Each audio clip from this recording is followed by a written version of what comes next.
Well, I just have a couple of questions, and then we'll open it up to everyone else. I'm really curious, Milan, where you found David, and David, how you heard about this and got involved, and what got you so excited about the project in the first place. How Milan and Chakraborty had found me is through my transition advisor in Louisville, Kentucky, of the Center of Down syndrome of Louisville. Her name is Bessie Hillock. Her husband was mentioned in the end credits. She had helped me to set up the perfect lunch with Milan Chakraborty in St. Matthews of the Center of Louisville, Kentucky, at a restaurant called Mellow Mushrooms. And Milan told me that he'd suggested for me to audition for this part in this movie, that I memorized 130 lines for the whole movie of 96 minutes straight. And the reason why he picked Louisville, Kentucky is because that's where I am originally from, and that's where my dad was born as well, in St. Matthews too. And the weather in Louisville is the most perfect weather, of course.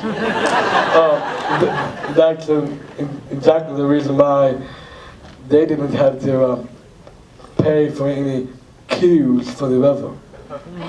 That's the reason why. So I couldn't even do the movie at all of that Milan, because he's like a stepfather to me. Wait, what's that mean?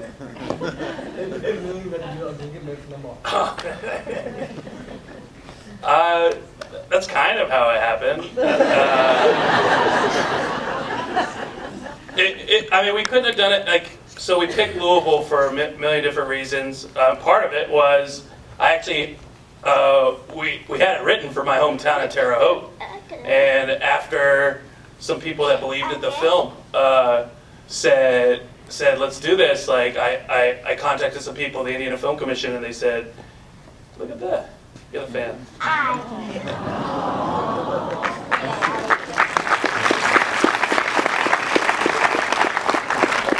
And I contacted the Indiana Film Commission. They're like, oh, we're not doing the tax credit anymore, so we couldn't do it in Terre Haute, Indiana.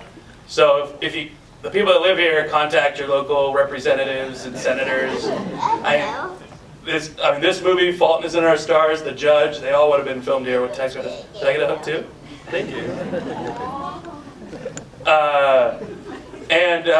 When we first got to Louisville, all these different organizations, Best Buddies Kentucky, Down Syndrome Louisville, they read the script, they loved it, they were like, you gotta meet this guy locally. And David, if you haven't noticed, he has quite a personality. And we had so many people, we can call it an international search, because we had one person submit from Australia, who was actually an amazing actor, but how do you explain an Australian accent in the middle of Kentucky?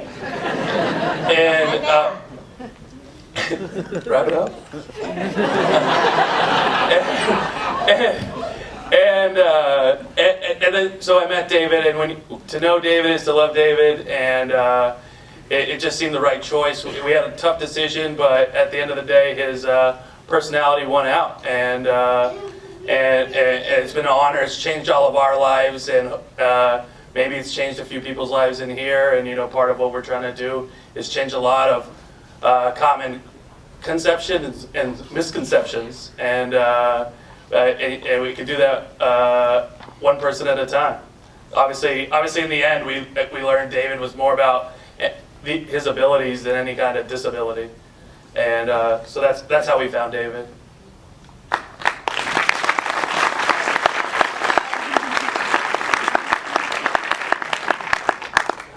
I'm curious, Milan, too, just where the story came from initially, and kind of how that evolved and changed, and what role David played in maybe even shaping part of the story. where the story came from.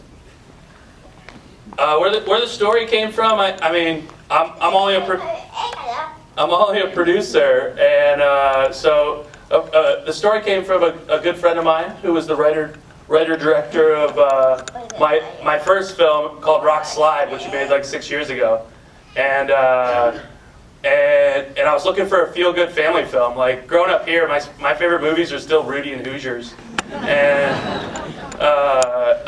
to the film school people, they don't understand when I give them that answer. Like, it's like, what's wrong with this guy?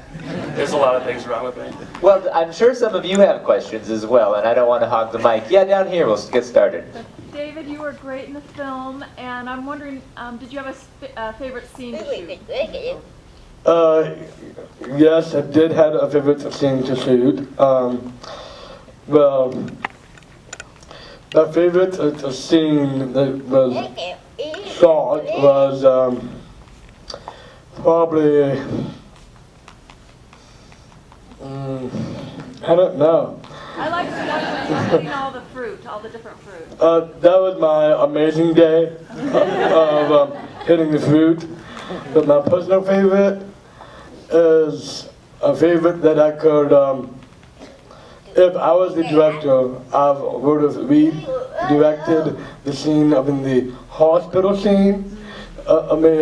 Saying that I want my book, and me saying that I would give the book to Malcolm, but really I would change that to ask for Katie Campbell. On the bustin' fruit scene, the hardest part with David on that is telling him he had to miss. Like, he's a really good softball player, so he just doesn't miss, and we had to like sell the scene. Like, no, don't hit it, and so trying to tell him not to hit it wasn't an easy thing. So. I want to know if I can have a hug. Oh, from him?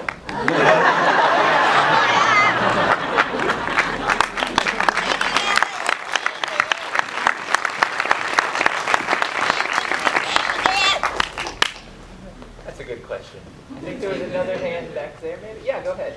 You talk a lot about God during the movie. How big of an impact is God on your life, David?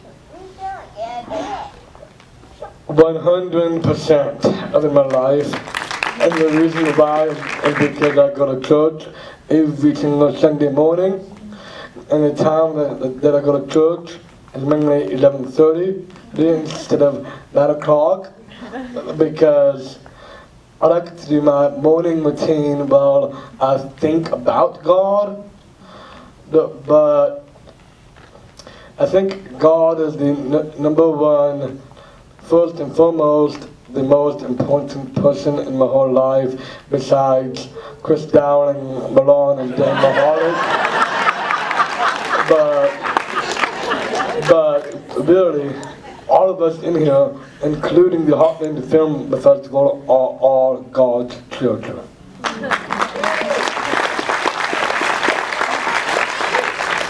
see a hand up there in the green. Is your favorite sport baseball? No. My favorite sport has got to be basketball. But glow-in-the-dark basketball. No, but I do play softball though, and I'm trying to quit it.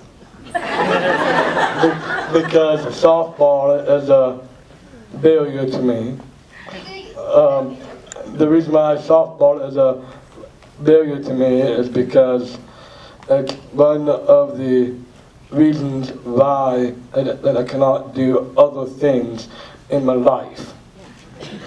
He's very busy. And the reason why I'm very busy is because my parents, they really want me to strive for other things that they want me to do instead of the things that I want to strive to do. Yes, my parents, could you please stand up? Julia Ann Hollis and William DeSanctis are my parents. And both of them were born in Louisville. But more specifically, my dad was born in St. Matthews, though.